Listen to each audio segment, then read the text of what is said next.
up, dudes and dudettes? Just another brisk October afternoon. Speaking of October, Halloween's just around the corner. Actually, by the time you guys see this, Halloween will be tomorrow, Tuesday. I just love the rolling hills. Very nice. Love it. Love it. Well, it finally stopped raining, and it's supposed to be sunny and in the 60s all week. Be really nice. I want to get the bike out as much as possible before it starts snowing. Ugh. Let me tell you, some of you guys out there who ride in the snow, you guys are fucking insane. Absolutely insane. Oh my gosh. You guys got some serious balls for doing that. I've only done it once, and I don't ever want to do it again. And I didn't do it on purpose. It was just mere chance.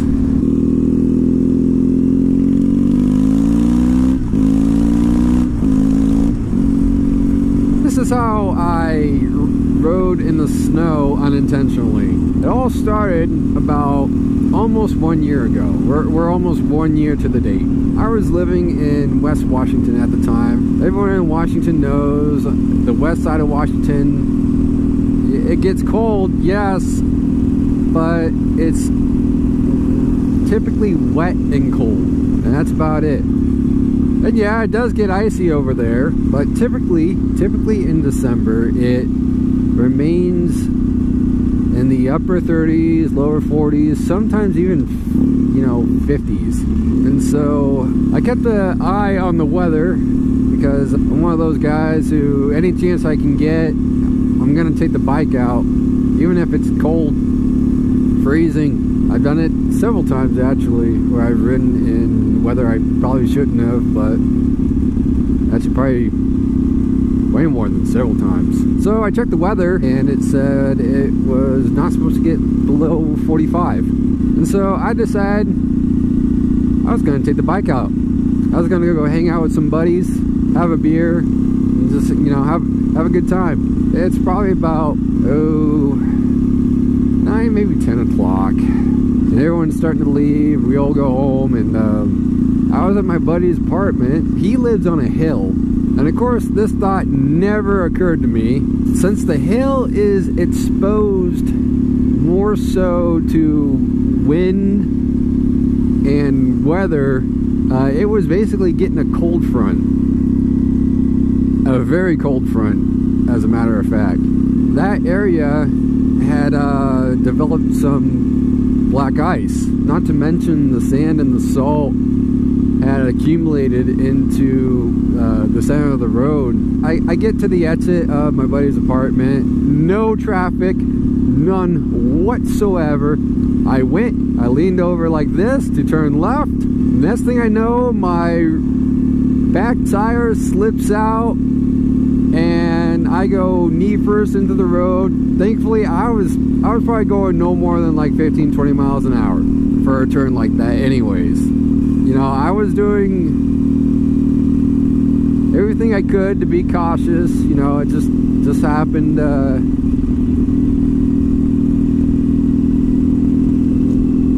I just hit the right spot or the wrong spot, depending on how you look at it. And so I slid about 20-25 feet down this hill. And the scary part was when I slid out, I actually, as I was sliding, I'm still on the bike. Well, I'm still holding on to the bike. I mean, most people would tell you to let go and separate yourself from the bike. In this case, that probably would have been worse. Now, something about trajectory and mass and Newton's law and all that shit. Oh, hey, that might be a fun dirt trail. You have to remember that. So what happened, as I'm sliding, I'm actually sliding out into traffic, or the traffic. So if I was turning left, I was in the lane I was supposed to be in. I was in the right-hand lane, but traffic was actually coming at me and towards me. And so what happened is I don't know if it was just instinct or just dumb luck, but I held on to the bike. I somehow swing my leg over and out from underneath the bike, so my leg's no longer underneath the bike. I'm kind of sitting on the side of the bike, and I yank the bike towards me. I yank it towards me. I don't know. Maybe it didn't do anything. I don't know. Maybe it was, I was sliding in the direction I was sliding no matter what. I'm sliding in the right lane. I'm doing this. I yank it and I slide right back into the center lane, the suicide lane, if you will. My face was so dug into my bars, all I could see was this. That was it. See, oh, it ends. Oh, I guess we're, oh, it's dirt anyways. I guess we're gonna go right again. When I finally stopped sliding, I literally peeked up just a little bit. I'm like, oh my God, am I stopped? Am I all right? I mean, I had ground my knee down pretty good. my adrenaline was going so fast. My heart was going so fast. My adrenaline was rushing like crazy. As soon as I realized I was all right, it was essentially, all right, up, kill switch, and bike is up, and we're out here. And oh, it's a kitty! Kitty! Kitty, kitty, kitty! Probably move it out of the... can I do that? I hate turning on gravel.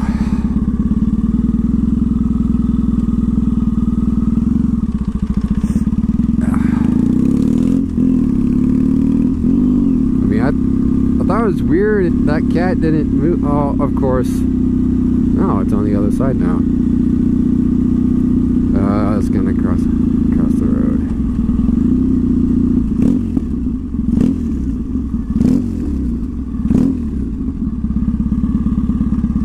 Oh, it's this way.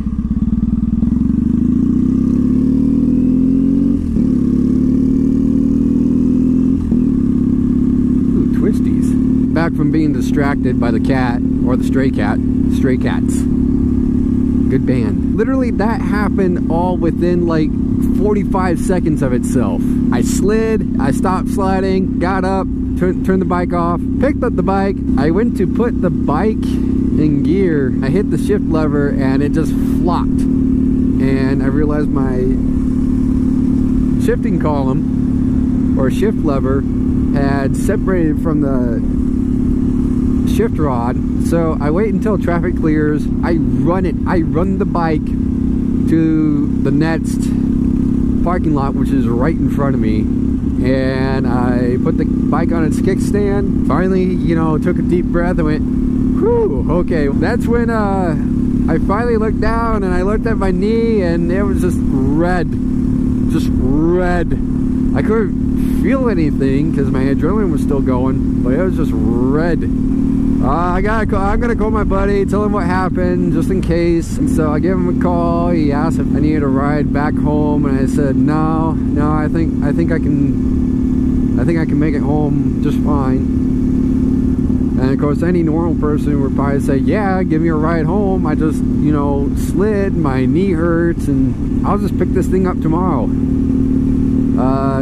That's not what I did. Like I said, my shift lever had separated from the shifting rod, and my shift rod was bent to shit. What I had done is I had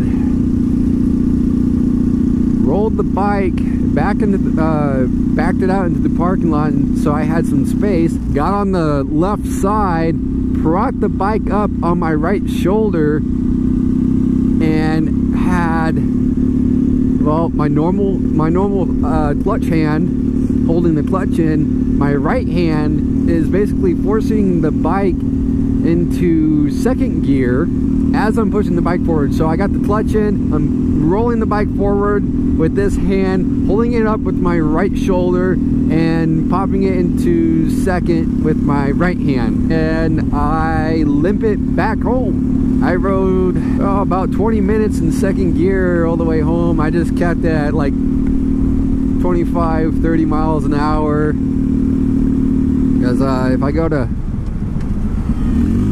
second.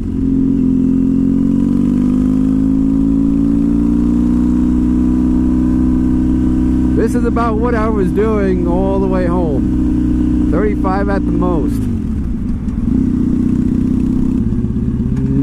Oh, this is Barker. Okay. I want to go straight. And so the next day, I called the Seattle Triumph, brought the bike in to have a damage inspection done. When I took the bike in, I decided, well, shit, I got the pipes on. I had these pipes on at the time. I hadn't done the Airbots Eliminator kit yet. And so I decided, well, bike's in the shop. Let's install the Airbots Eliminator kit too, and put some performance tires on the bike as well. 2 weeks later, I get a call, my bike's ready. So I pick up the bike. When I picked it up, they said, hey, if you find anything that just needs a little bit of tweaking or adjusted, just let us know. We'll do it right on the spot. Of course, I hadn't had my bike in 3 weeks. You would think that, you know, so you would recognize and the feel of your bike, but it's amazing. Like, if I ride my bike for a week and then it rains and I drive my truck, it's like a whole new world for like the first bit until I finally readjust to my truck. Where am I? I guess I'm gonna go left.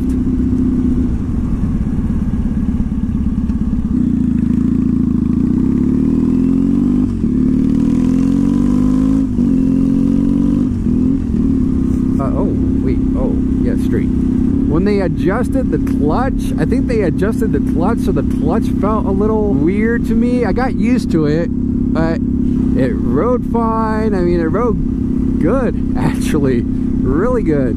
It just felt different. It just somehow felt a little bit different. I called them and they're like, oh yeah, just bring it right in. And so now this is where we're getting to the part where I'm riding in the snow right after I slid on black ice. Oh, is this a dead end? Oh, fuck. This isn't a dead end, is it? I brought in the Triumph. I just kind of told him because I was like, oh, my tank feels, you know, loose. Did you guys remove the tank at all? And they said, no. What do you mean it feels loose? And I said, well, if I push it a little bit, it shifts, you know, side to side just a little bit. He said, okay, well, it's actually supposed to do that. And I looked at him, I'm like, what? I thought your tank is supposed to be stationary. It's not supposed to move at all. And he said, right. And it used to be that way, and I didn't know this.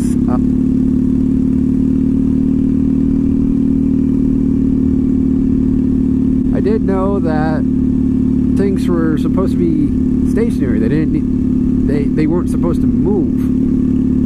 And so he took me to another thread stand and he pushed on a tank a little bit. He's like, yeah, this one does it too. And I said, is it supposed to do that? And he said, yeah, well, it's because there's bushings in there. So what happens, like in case the bike falls over, the tank, the welds on the tank they're not taking any of the stress. The bushings are relieving that stress. I'm like, oh, okay, well, that's cool. Anyways, we made just a tweak or two. I was already on my way to go visit my buddy Donnie, who was living in Everett at the time. After I stopped at Triumph, I rode on over to my buddy's place and stayed there until about 9 o'clock. And I'm like, all right, well, it's 9 o'clock. It was already freezing. It was freezing on the way to Triumph. And so I'm gonna get going home. I lived in Puyallup at the time, so I had a long ways to go. And so I'm like, okay, yeah, I'm gonna get going before like it starts getting really cold. Those of you who are unfamiliar with the West Washington side and Washington in general, so I leave Everett. I get to Linwood, which is about 15 minutes away from Everett. And I start seeing like little, yeah. Oh man. I I get to Linwood, and I start seeing like little white flakes. It's ever so often. And so 5 minutes later, I literally I ride into, oh hey, shit, that's my truck. Well, that's not my truck, but that's a truck that looks like my truck. I rode straight into a snowstorm. And of course, I'm like, you gotta be fucking kidding me. No, Mother Nature was not kidding me. She was fucking serious. I was in a fucking snowstorm, and it took me 3 hours to get back home. 3 hours. I was miserable the entire time. So on my way home, I rode the entire way, probably going no more than 45 miles an hour, maybe 50 if it was clear enough. I felt comfortable enough. I have my backpack on. I know some people wear reflective vests, and they wear a backpack and they cover up the reflective vest with the backpack. And so I put the reflective vest on my backpack, strapped it to my backpack before I headed on home from my buddy's place, so people could see me through the snow, hopefully and thankfully. And I rode on the right side, and I have my right blinker on. I don't have hazards on this thing. I should probably wire one in one of these days. Oh my gosh. And I hadn't even broken the tires in yet, and it was windy. I forgot. And it was windy. Every gust of wind, it would blow me this way, and I would just go with it, just puddle, just clench my bike and just go with the wind until it stopped blowing me, and just slowly go back. That was an experience of a lifetime. Oh my gosh. Scary. I made it home in one piece. Yeah, all you guys are riding in the snow and continue to ride in the snow. You guys got balls. But every one of these days when I have other bikes that are capable of going through snow, I'll give it more of a shot. But until then, I don't want to mess with that at all. No snow for me. Well, dudes and dudettes, I think that's gonna do it for today's episode. Hope you enjoyed the ride. Hope you enjoyed the stories. If you liked the video, do me a solid and go ahead and give that likey button a good old nasty tap. Nasty tap that likey button. Nasty tap. And if you want to keep up to date, see more stuff in the future, hit that subscribe button down underneath the video. Big old red button says subscribe. Can't miss it. And of course, if you dislike the video, yeah, that's cool too. Go ahead and dislike the video. Just remember, if you hit that dislike button, you're instantly a bitch, but a lovable bitch. A lovable bitch. Because I love all you who watch my shit. And of course, if you want to get a ring-a-ding when new uploads happen, hit that notification bell. Make it ring. Make it go ding.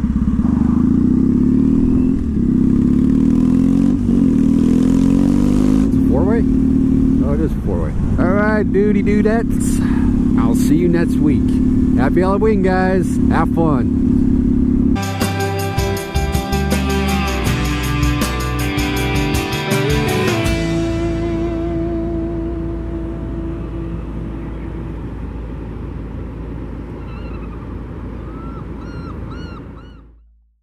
It's a kitty! Kitty! Kitty, kitty, kitty!